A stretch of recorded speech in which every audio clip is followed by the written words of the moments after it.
Good afternoon, ladies and gentlemen. I'd like to call this meeting of the Board of Trustees of the City University of New York to order.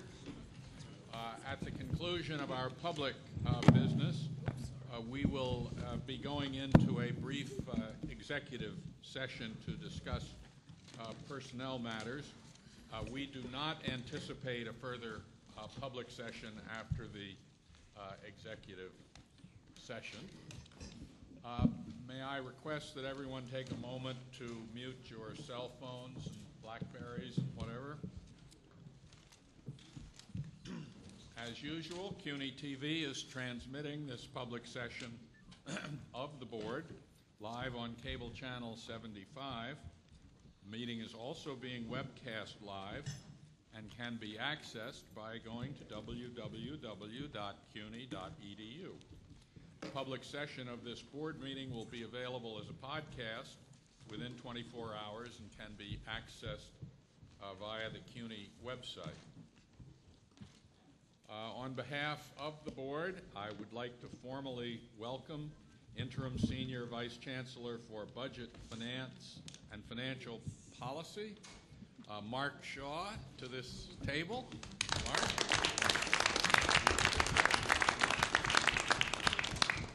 No stranger at the table, but in an important, timely new role. And I would also like to welcome Matthew Sapienza, our new Associate Vice Chancellor for Budget and Finance, to this meeting. Matthew.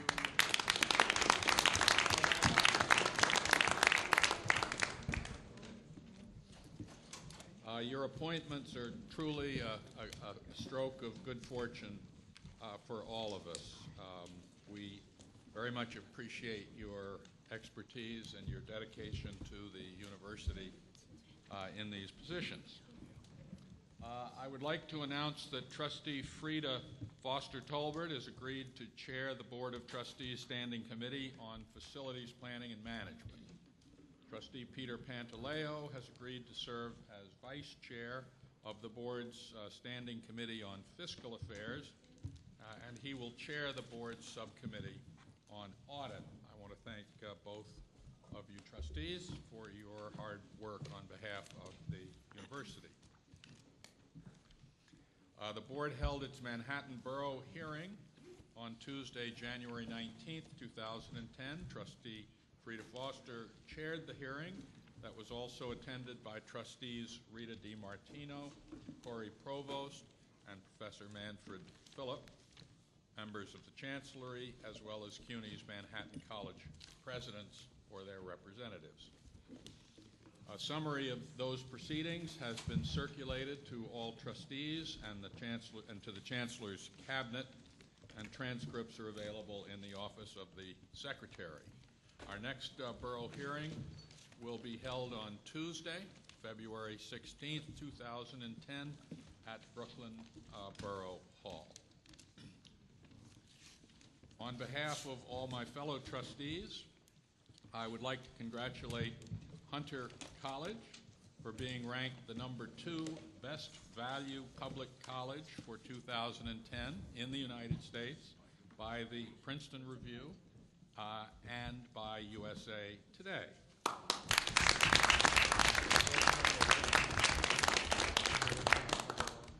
This is the second year in a row that Hunter College has been ranked among the top 10 public colleges in the country. And I'd also like to congratulate Hunter, as well as Queens and Baruch, for being named Best Northeastern College by the Princeton Review. On behalf of my fellow trustees, I want to express our condolences to the family of civil rights leader and former Manhattan Borough President Percy E. Sutton, who passed away on December 26th. Percy Sutton was a great friend of this university for more than half a century.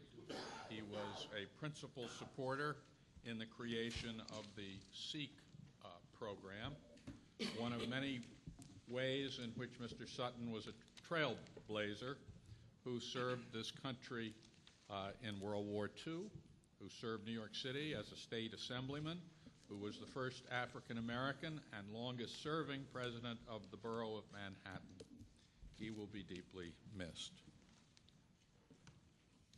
I'd like to call on Trustee Rita DiMartino to announce college and faculty honors.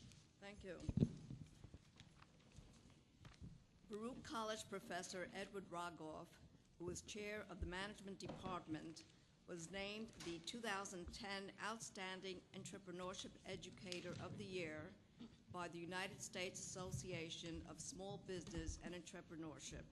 Congratulations. CUNY Law School Professor Maria Arias was appointed to the family court. Judge Arias, who has in-depth expertise in issues affecting families and battered women, will preside in Queens County Court over custody, visitation, and orders of protection cases. Congratulations.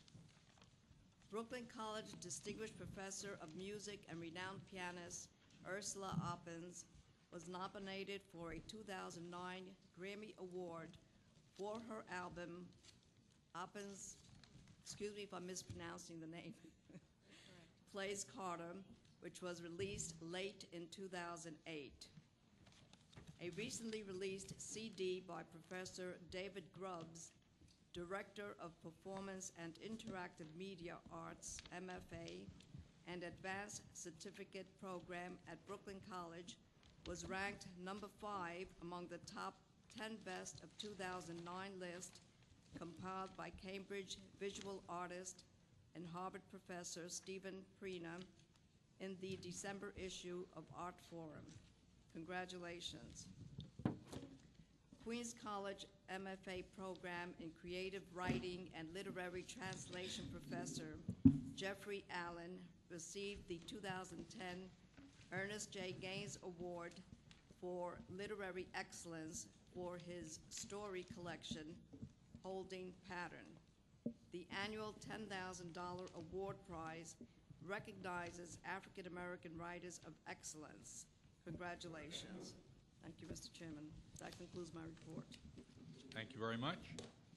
May I call on Trustee Kathleen Pasilli to announce student and alumni honors? Thank you, Mr. Chair. 14 CUNY students were awarded Benjamin Gilman International Scholarships for study abroad in spring 2010. They are Catherine Azcona, Brand Harden, Sarah Kao, Antonio Chen from Baruch College, Rosalind Gillespie from Bronx Community College, Melissa Aristide from Brooklyn College, Thamina Brohi and Regina De Los Santos from City College, Ann Richardson from the College of Staten Island, Lauren Benson, Carol Braha, Jared Bundy, Kendra McDuffie, and Danny Vera from Hunter College. Congratulations to you all. John Jay College of Criminal Justice student Crystal Ferguson won an appointment as a White House intern for the spring semester of 2010. Congratulations. Medgar Evers College student Shireen Crawford was awarded an honorable mention for the Perry Gehrig Diversity Student Travel Award by the Society of Toxology and will be recognized at their conference in March 2010. Congratulations. Macaulay Honors College of Brooklyn College alumnus Ryan Marola was named one of the 9 scholars chosen for the 2011 class of Mitchell Scholars. He's named in honor of former U.S. Senator George Mitchell. Congratulations. Hunter College's Model UN team of students has won top honor awards in 2 international debating competitions, one held in Oxford, England, and the other at Columbia University. And Hunter College MFA student Kevin Allen has his film entitled Immokalee, My Home, screened at the Margaret Mead Festival. Congratulations as well. CUNY College of Professional Studies student Elise Zwick just won the Miss New York title and is poised to compete for the Miss America crown soon. Elise is a Dean's List student who is also the official spokesperson for the United War Veterans Council of New York City. congratulations. If I may take a moment just to show you how she was highlighted in yesterday's Daily News. Gentlemen, please take note. That concludes my report, Mr. Chair. Thank you very much. You have a list of grants and gifts received by the university since our November 23rd, 2009 meeting, available at the table and also in your trustees' calendar book. May I now call on Chancellor Goldstein to present his report. Thank you, Mr. Chairman. I don't have anything as dramatic as what Trustee Pasili said, but mine is largely about numbers. So let me begin. I'd like to first start about our enrollment patterns that I have shared with the board each time we meet. And the numbers continue to be strong and rather challenging for us here at the university. Winter session, which is an area that we have started to devote much more attention to, the winter session 2010 enrollments were up over 4% to more than 12,000 students that came to the university during that period of time between the first and second semester to study at the university. Registrations for the spring semester are up significantly over last year, fueled by strength in the number of continuing students. What we're seeing, Mr. Chairman and members of the board, is a phenomenon that this university has really never experienced before. It is the bifurcation now of enrollment growth that is largely driven by new students coming in, but even more so by students continuing their studies. Retention is starting to go up very, very dramatically at the university, and again, very much a tribute to the reforms that this university has taken on in the past few years. And obviously, once retention is up very significantly, we will see graduation rates increasing right behind them. New freshman applications for the fall of 2010 are up 10% compared to a record year in 2009, and transfer applications for the fall of 2010 are currently over 100% of what they were last year. Now, those are startling numbers, and again, it is a tale of two reactions. One is we're delighted that the university continues to attract students that are high-achieving students and in record numbers. But we are also deeply concerned about being able to give those students the kind of academic experience that all of us around this table and our faculty insist upon. And that will continue to be a challenge as more and more students come to the university, stress on the physical capacity of the university to absorb them, but also stress on the teaching power that we hold so dear to give them the kind of education and access to all of the support services that our students need. So we will continue to watch this very carefully. We are working with all of the presidents now in a very, very focused way, very sharp, focused way, to ensure that we stay within the bandwidth that we have created for each of the campuses as we proceed over the next couple of years. I'd like to spend a little time on the budget that was released by Governor Pattison on January 19th. All of you should have received copies of my public statement on this budget, as well as our preliminary budget analysis. If you haven't received them, certainly that analysis is on the table. Let me just go through some of the highlights of the budget, and I will be speaking tomorrow testifying in front of the Assembly Ways and Means Committee and the Senate Finance Committee, held in joint session, to provide my reactions to that budget. For the senior colleges, the executive proposal covers all of the university's mandatory and collective bargaining needs, totaling a total of over $91 million. The governor's budget also includes a reduction in state aid of over $84 million, and of this amount, we've seen something that I have never experienced before. Slightly under $21 million of that $84 million is related to proposed workforce actions to be negotiated with unions, and that is a little fuzzy to us at this point, and we will get some more information about that. The executive budget also proposes the New York State Public Higher Education Empowerment and Innovation Act, which would provide the university with increased flexibility to raise tuition and permit differential tuition rates, and would remove tuition and fees from CUNY's appropriation. Think of this as taking tuition off of the balance sheet of the university. It also proposes changes that will foster greater flexibility with regards to procurement.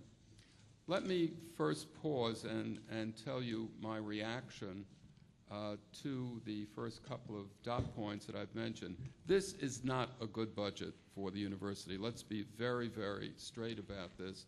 These are continuing cuts that we have experienced now for several years, and this is yet the latest iteration of this, and we are concerned about it. We will be able to manage it in ways that we have in the past, but I don't want anybody to leave this room and believe that this is a budget that in some way advantages the university, because dollars are truly being extracted from the operating needs of our campuses.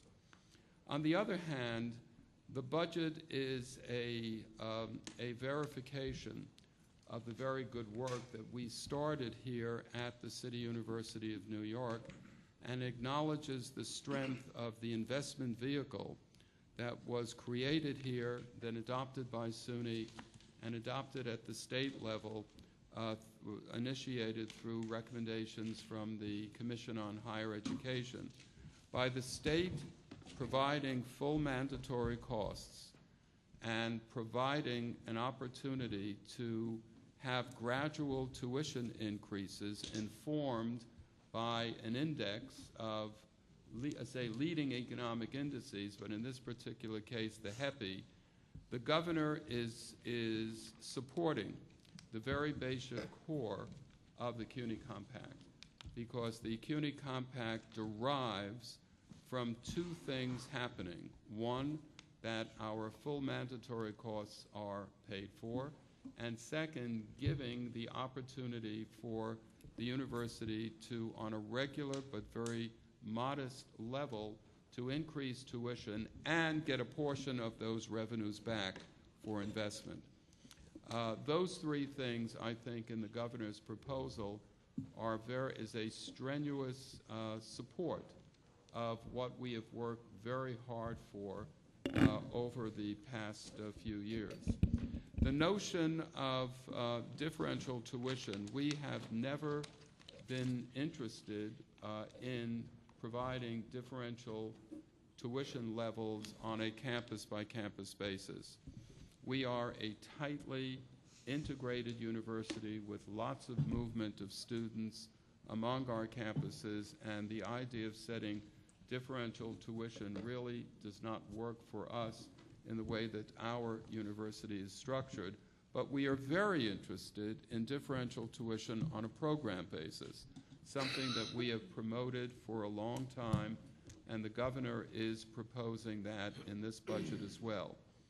The last thing is on flexibility, about how we are regulated and how we expend dollars, and the agencies that show oversight for the dollars in which we spend. Obviously, we will support good government and oversight and accountability, but having some of the regulatory burdens lifted, especially in the area of procurement, is something that we very strenuously support. So I will be saying these things and more tomorrow as I embed some of my comments about reactions to what we have experienced in this country in the last 2 years with a very nasty recession, with really some very, very challenging events that we will be confronted with very shortly as New York State looks to join the budget that is being proposed this year for what we would expect the following year. Let me move on briefly to the community colleges. The executive budget recommends an overall decrease of slightly under $2 million in base, resulting from a base aid reduction of $285 per FTE student, this being offset by approximately $18 million increase from projected enrollment growth and a building rental increase of slightly under $2 million. I remind you that last year, the governor proposed approximately the same amount of money to be extracted from the community college base aid, but we were able to get that moderated down, and we had $130 per FTE takeout on the operating side. This now is on top of that 130 that we did before, and when we look at what is happening in New York City and New York State with unemployment numbers as high as they are, it does not seem to me to be an enlightened strategy to start cutting from community colleges, because our community colleges, rightly so, are absorbing huge numbers of students that are coming to us because they cannot get jobs and because they look to these community colleges to enhance their skill sets so that they can compete effectively in a job market that is becoming quite unforgiving of people that don't have skills. And I will be speaking very strenuously tomorrow about the need for community college support, because I think, especially at this time, that does not seem to be the right way to go. The executive budget also has some cuts in the tuition assistance program, TAP, including a reduction across the board of $75 for any student that is receiving TAP. And obviously, for our students, that is an event that will hurt some of our most financially challenged students. And I will be saying that again tomorrow. With respect to the capital needs, the executive budget recommends an increase of slightly under $285 million in appropriations for critical maintenance projects at the senior colleges, and about $35 million in appropriations for community college projects that have received city funding. This particular part of the capital program was an example of CUNY and CUNY coming together, doing a study on critical maintenance and working with the executive to indicate how critically important it was to get our facilities maintained at a level that they are, and so we're delighted to see that. On the other hand, the state proposal reduces our cash disbursements for CUNY's capital program over the next 5 years for almost the equivalent amount of money of about $250 million. So we're going to have to watch that very, very carefully. I will tell you that really for the first time, I think ever, there has been a coordination between both CUNY and SUNY in looking for communalities that both of us can support around the budget. I will be speaking tomorrow again with Nancy Zimfer, the chancellor of the SUNY system, and coordinating our efforts to show a unified set of supports for what we deem appropriate for both institutions. We have set up the usual architecture here with the CUNY Legislative Action Committee. We have borough coordinators that I've asked some of our presidents to take ownership to, working with legislators, and we will continue now to be working very closely with the legislature as the governor's budget has been remanded to the legislature for review and comment. Over the last couple of months, we have been working very closely with the State Education Department on the Race to the Top funds. We sent a supportive letter of much of what the application supported, and worked very closely with Chancellor Tisch and the head of the SED, David Steiner, the former Dean of Education at Hunter College, and we will continue to work with them as closely as we can. Tomorrow morning, I will be on a panel with Chancellor Tisch and Joel Klein to discuss some of these issues around race to the top and other issues that are affecting both lower ed and higher ed in this city. Let me move quickly to the city budget. The mayor has issued proposed reductions to CUNY of $9.5 million in the current year. That represents about a 4% reduction in our operating needs and about $15.4 million recommendation next year, which represents about an 8% reduction. We have had continuing dialogue with the mayor's office and the city council regarding the impact of these proposed reductions on our community colleges, and we await the mayor's preliminary budget, which comes out this Thursday, and we'll get a better sense of where we are at that particular time. On the capital side, we are working with the city on their financial plan, including matching capital funds for critical maintenance projects for the community college.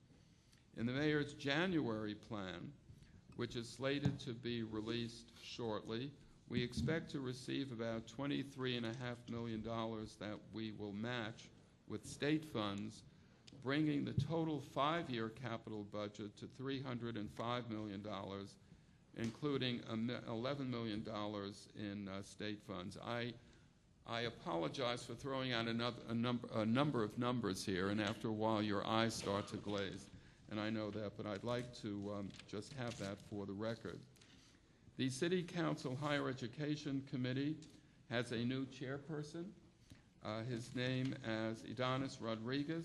We are planning a reception to welcome the new chair as well as some committee members. Mr. Rodriguez is a graduate of CCNY and was a teacher for many years and was very active as a student, I'm told, when he was here. And we look forward to working with Mr. Rodriguez over the next City Council set of hearings. There will be a CUNY Council of Presidents retreat on Friday, March 12th. I've asked Lieutenant Governor Richard Ravitch to be our guest. He has graciously agreed to do so, and we will have an exchange between Mark Shaw and Dick Ravitch, both of whom have worked very closely together and engaged that initial conversation between the two of them about imagining a set of different ways of thinking about relationships between public universities and our providers, and a lens on the future, understanding that the lens is going to be opaque and not with great clarity, but I think it'll be a spirited discussion, and we look forward to that. We will again Chairman Schmidt and I and Bill Kelly and a number of leading CEOs of public universities around the country 2 years ago held a summit here in New York. It was a very spirited exchange with an agenda that we were able to promote through many of the higher education institutions. Mark Udoff, the current chancellor of the University of California, president of the system. They use president and we use chancellor, but he's the president of the system, and he's been through a very, very rough time for those of you who have been following the California higher education wars. He and I will be co-hosting with a bunch of some of the top people in public higher education. We're planning it in October of 2010, and hopefully we will be able to engage other presidents and chancellors around the United States using innovations that are available to us now that were not available just 2 years ago in technology. And we look forward to the chairman and others here in the university participating in that important event. Our Salute to Scholars takes place on Thursday, January 28th at the Graduate Center. If you have not already seen this fabulous publication, and I want to commend Jay Hershenson and Michael Arena and our very talented group of professionals in our communication area for just putting together an informative and attractive magazine about the enormous amount of the depth that we have in this university in both applied and basic research. Let me say one very, very interesting piece of news that was recently brought to my attention. All of you know I like to look at data, and I look at data carefully. I was presented with a schedule today that showed that between the School of the School of Professional Studies and the extraordinary good work that John Mogilescu and his very talented staff has done, that group in the university alone over the past 8.5 years have raised over $550 million in grants and contracts that have come into the university. This is, to me, a statistic that just knocked me off my feet, and it is, for me, an affirmation of how this university is perceived by the city of New York and the state of New York as the place to go to for very, very difficult studies that they would have many chances to go elsewhere. So John Mogilescu, our senior university dean, and the dean of the School of Professional Studies, bravo. As I said at the opera on Saturday, that is an extremely impressive number. I knew that you did very well. I had no sense that the money was as large as it is, and it's a great tribute to you and your team. We are reminded, members of the board, of the seamless ending, the unending devastation brought by the earthquake that occurred a couple of weeks ago in Haiti. All of us are deeply moved by the grimness of what those poor people in Haiti have been going through and will continue to go through. We have jumped in very early, and I've asked our very distinguished Vice Chancellor for Student Affairs to take the helm, and Pete Jordan has done it with great wisdom and great energy, and I ask all of you to go to the CUNY website and see the impressive amount of programs that have already been put in place to help the people of Haiti to try to rebuild their country that has been devastated in ways that none of us can fully appreciate. I also want to announce that I asked Regina Peruggi, the president of Kingsborough Community College, if she would chair a task force of all of our community college presidents. And we had our inaugural meeting on Friday of last week, and it was a very spirited discussion. What I asked them to do was to imagine a program that could be scaled up beyond CUNY, but that CUNY would take the lead of identifying a series of programs that we now have at our community colleges, or if we don't have, to start developing quickly some interventions. They don't have to be degree programs, to look at what the needs are today and in the immediate future to help rebuild this important country. It's going to need, this country is going to need skilled people to help rebuild the hospitals, the infrastructure, the schools, the transportation systems. It's going to be an enormous task. And as we think about what a university can do, it seems to me that at a minimum, we could invite students that we identify from Haiti to come to the United States, study at our community colleges, find ways to house them while they're here, and give them the opportunity, fast-track them through the system so that they can go back to their country and help to rebuild. And once we get the program in place, I will be working with other presidents around the United States to see if we can scale this up, because we could just do a few handfuls of students here, but if we can get other campuses around the United States to emulate some of what it is that we will accomplish here, I think that will be an important move for the people of this country. So Regina and the rest of the presidents at our community colleges, thank you for agreeing to do this, and we will certainly be working very, very closely with you. All of us miss Ernesto Malave.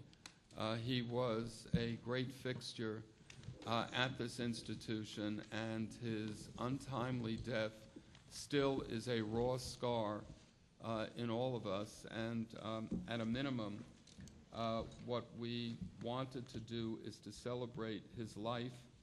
I asked Senior Vice Chancellor Jay Hershenson if he would put together a planning group, and he did it, and we will have a celebration of Ernesto's life on Friday, February 5th at Ostos Community College. There will be a number of speakers. There will be lots of memorabilia to get comforted.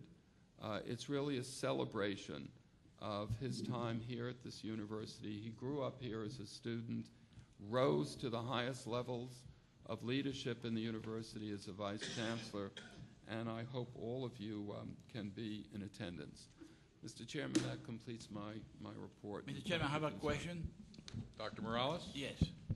Those Haitian students, are they coming to our university free of charge? I mean, and for how long will it be prepared here? We are going to work through this with the committee that we have a lot of questions, and we're going to work through with the committee. The committee will come in with a set of recommendations to me, and we'll see what they look like, and I'll let you know what it is that they're recommending.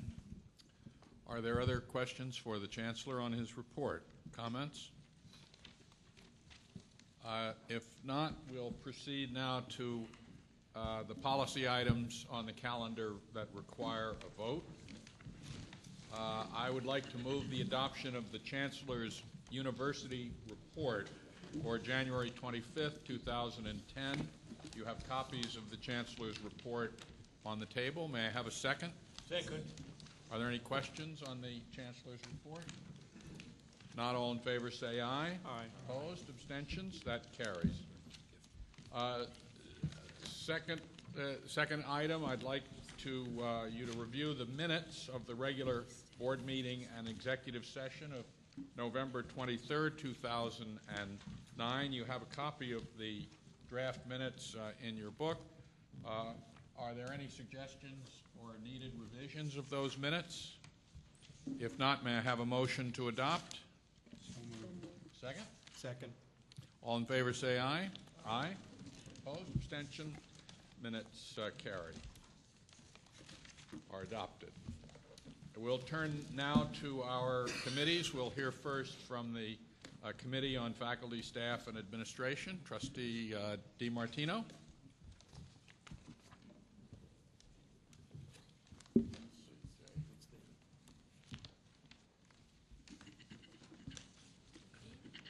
Have you got the material from the... No, I do not. Just one moment.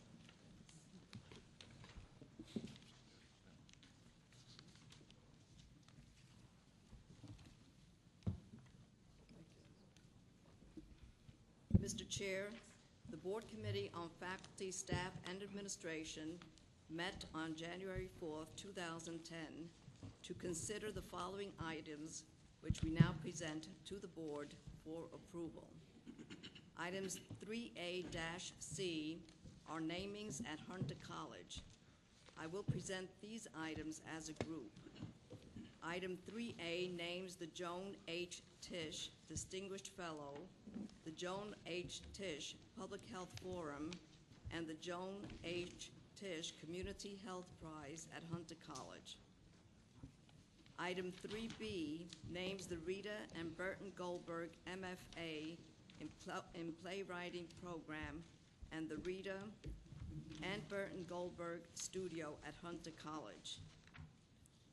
Item 3C names the Morris and Bessie Dubovik Classroom at Hunter College. The gifts associated with these items total more than $2.5 million for the benefit of Hunter College. The Committee on Faculty, Staff, and Administration has reviewed these matters to ensure their compliance with the guidelines and recommends their approval by the Board. Mr. Chair, I present items 3A through 3C for the Board's approval. Thank you very much. May I have a second? Second. Any questions for the committee on these items? All in favor say aye. Aye. Opposed, abstentions? Those items carry. Item 3D designates a distinguished professor at Queens College. I present for the Board's consideration the appointment of Dr. Hyung Gap Min as Distinguished Professor at Queens College, effective February 1st, 2010. The committee has reviewed this appointment and is pleased to recommend its approval. Mr. Chair, I present this appointment for the Board's approval. May I have a second? Second. All in favor, please say aye. Aye. Any opposed, abstentions? That carries. Mr. Chair, I am pleased to announce that Dr. Min is here with us today. I would like to invite President James Meiskens to introduce him to the Board. Thank you, Trustee DiMartino. Chairman Schmidt, Chancellor Goldstein, members of the Board, it's truly an honor to introduce Professor Hyung Gap Min. His field of study is both old and new.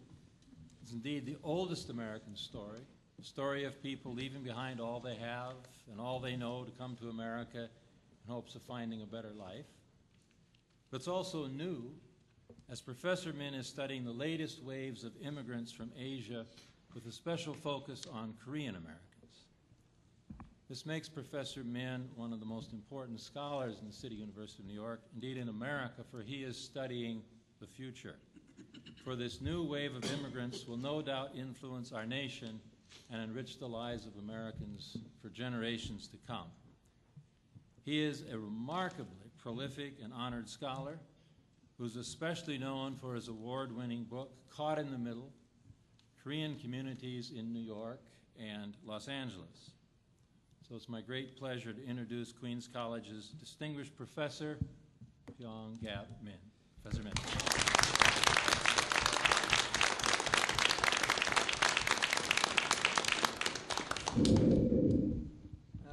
Thank you for a nice introduction to President Miskin. I thought I am so excited, too excited to speak normally here, so I prepared a little note to read. I'm going to read. 22 years ago, after a lot of struggle, I finally found an academic position at Queens College. But Queens College, and particularly Sociology Department, have turned out to be the best place for my personal and academic life.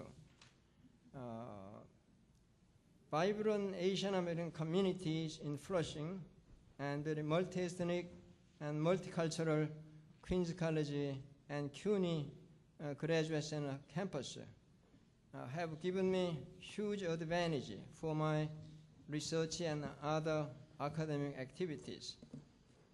I am humbled to accept this honor, the greatest honor in my life. I like to express my sincere thanks to CUNY Chancellor Matthew Goldstein, CUNY Board of Trustees, and Queens College President James Miskin for helping me to get this honor. I owe special thanks to Andrew Beveridge and other colleagues in my sociology department for saving my sociology career and giving me all the support I needed. Finally, I should not forget to tell my wife's support and love have given me strength and courage to overcome many difficulties in my personal and academic life. Thank you.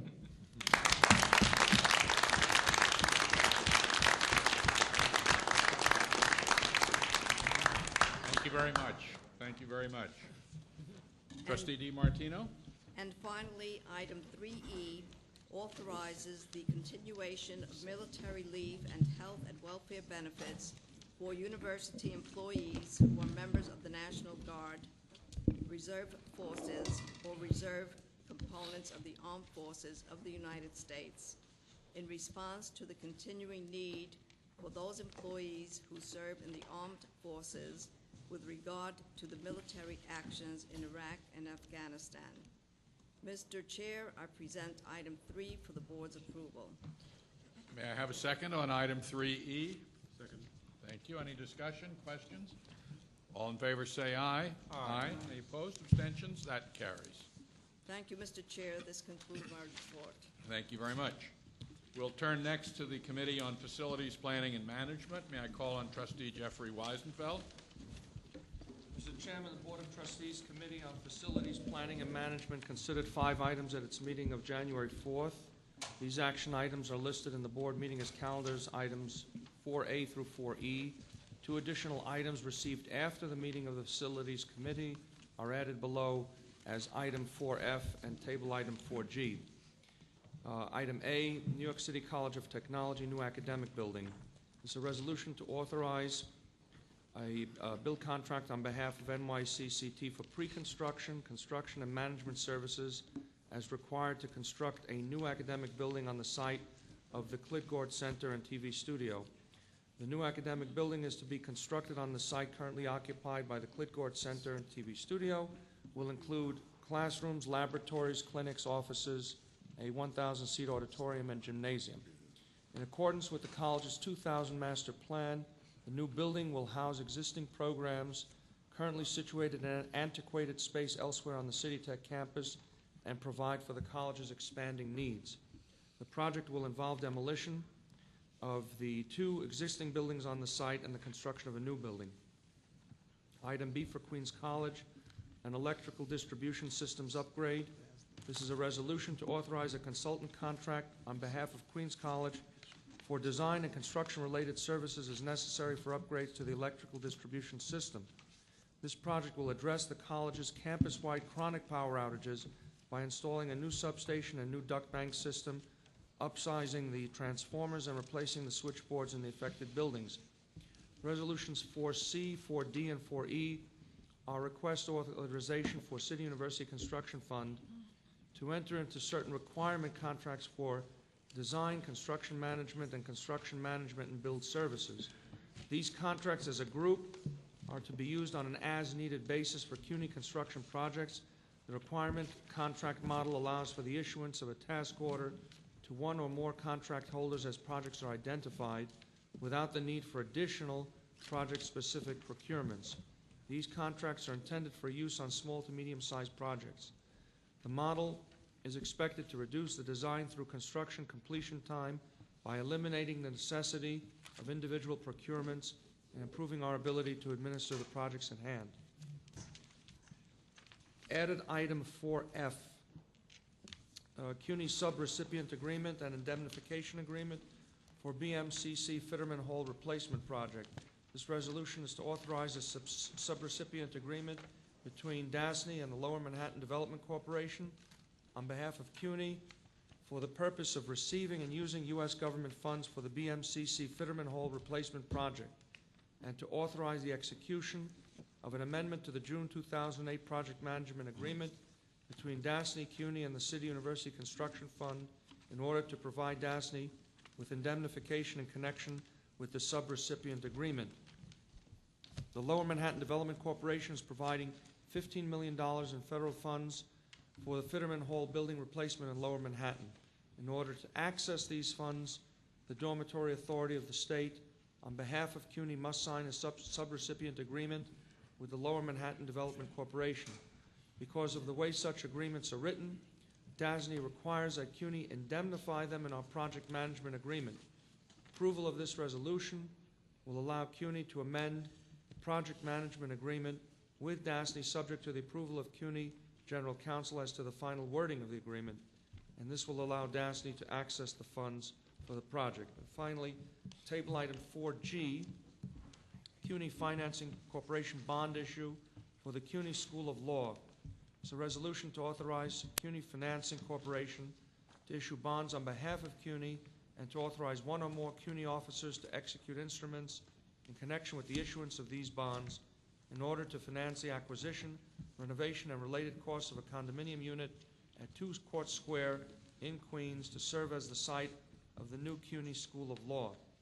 CUNY intends to purchase a 6-floor condominium unit in an existing 14-story building in Queens at 2 Court Square in Long Island City to house the new CUNY School of Law. The acquisition, renovation, and related costs of the purchase would be funded by bonds issued by the CUNY Financing Corporation, with one or more CUNY officers authorized to execute issuance and related instruments.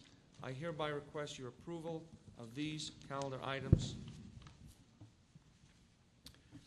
I would like to take myself, with your permission, the honor of seconding this motion, as item 4G has long been a special hope of mine on this board. So I'll second the motion. Are there questions for the Committee on Facilities Planning? If not, all in favor say aye. Aye. Any opposed? Abstentions? Those carry. Mr. Chairman, this concludes the report of the Committee on Facilities Planning and Management. Thanks very much. Item number 5 is not an action item, but rather an item for the board's information. You will find the item at pages 7 and 8 in your board book. These refer to 2 actions taken by the Board of Trustees Executive Committee on January 4th, 2010, of 2 recommendations made by the Chancellor. The Executive Committee unanimously determined that it would be detrimental to the university to delay the the advancement of these matters, and therefore the Executive Committee took the actions described in your board book as items 5A and 5B, and we are pleased to call those matters to your attention. The first item was the appointment of Mark Shaw as interim Senior Vice Chancellor for Budget, Finance, and Financial Policy, effective January 5, 2010. And the second item was the approval of the appointment of Matthew Sapienza to the position of Associate Vice Chancellor for Budget and Finance, effective January 5th, 2010.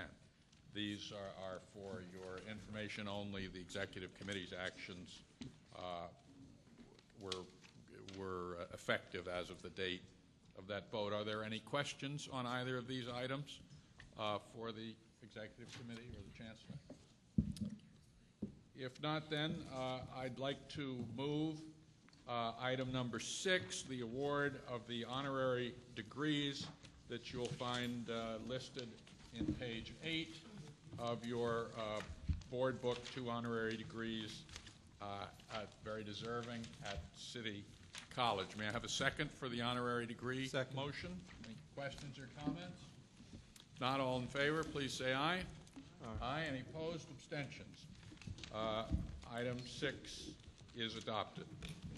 This concludes our business for the public meeting of the board. We will have a brief executive session, but we do not anticipate returning in public session today. Thank you.